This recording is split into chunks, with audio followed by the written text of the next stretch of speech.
ఎలాంటి స్థితికి మనం దిగజారుతున్నాము అంటే ఆహ్, సంస్కారయుతంగా బతుకు అంటే కూడా బూతయిపోయింది.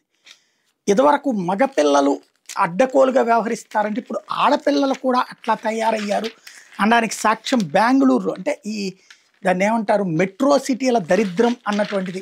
అంటే విచ్చలవిడిగా ఇవాళ ఉన్నటువంటి ఈ ఫ్యాషన్ ప్రపంచం లేకపోతే విలాసవంతమైన జీవితాన్ని కోరుకునేవాళ్ళు ఇంటి డబ్బులతో మన సంపాదనతో బ్రతకడం అని కాకుండా నలుగురు బాయ్ ఫ్రెండ్లు మెయింటైన్ చేస్తే ఆళ్ళు మనల్ని పోషిస్తారు. మనం ఏమి వదులుకున్నా నష్టం లేదు అనేటటువంటి దరిద్రపు స్థితికి చేరిపోతున్నారు. అలాంటి స్థితిలో ఉన్న తన కూతుర్ని ప్రశ్నించిన తల్లిని ఆ కూతురు బాయ్ ఫ్రెండ్స్‌తో కలిపి చంపిన ఉదంతం ఇది. ఈడొచ్చిన అమ్మాయికి తల్లి మంచి మాటలు చెప్పడమే తప్పయింది. యువకులతో తిరగద్దన్న అమ్మ మందలింపులు ఆమెకు రుచించలేదు. ఆ కోపం పట్టలేక నలుగురు ఫ్రెండ్స్‌ని తీసుకొచ్చి తల్లిని కిరాతకంగా చంపేసింది.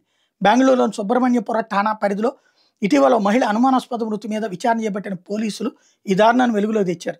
నగరానికి చెందిన 35 ఏళ్ల మహిళ 15 ఏళ్ల తన కుమార్తె కట్టుతప్పి ప్రవర్తిస్తున్నట్టు గమనించి తీవ్రంగా మందలించింది. దీంతో తల్లి మీద పగ పెంచేసుకున్నటువంటి ఆ బాలిక అక్టోబర్ 25న 17 ఏళ్ల లోపు వయసు ఉన్న నలుగురు ఫ్రెండ్స్‌ని తన ఇంటికి పిలిపించుకుంది. పక్క గదిలో నిద్రపోతున్న మహిళ పిల్లల ఆహ్, విపై ఆహ్, ఏది విపరీత నవ్వులకి లేచింది. లోపలికెళ్ళి చూస్తే నలుగురు అబ్బాయిలతో కలిసి తన కూతురు అభ్యంతరకర స్థితిలో ఉన్నట్టు గుర్తించింది. తీవ్రంగా మందలించింది. అప్పటికే పథకం వేసుకున్న వాళ్ళంతా ఆమెను చుట్టుముట్టి నోటిని మూసి గొంతుకి తువ్వాలుతో బిగించి హత్య చేశారు. ఆత్మహత్యగా చిత్రీకరించేందుకు మృతదేహాన్ని చీరతో ఫ్యాన్‌కి కట్టి వేలాడదీశారు. ఆ తర్వాత అక్కడి నుంచి పారిపోయారు. మరునాడు ఆ ఇంటికి వచ్చిన మృతురాలి సోదరి మృతదేహాన్ని గుర్తించి స్థానికులు బంధువుల సాయంతో అంత్యక్రియలకు సిద్ధమయ్యారు. అయితే తల్లి అంత్యక్రియలకు ఆ బాలిక రాకపోవడంతో అనుమానం వచ్చి పోలీస్ స్టేషన్‌లో కంప్లెయింట్ చేశారు.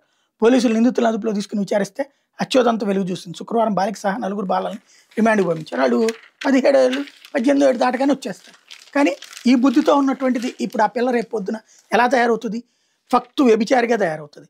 సేమ్ టైమ్ ఈ ఎదవలందరూ అమ్మాయిని వాడుకుంటారు. చచ్చిపోయింది తల్లి. నీతి చెప్పడం కూడా బూతవుతున్న రోజులివి.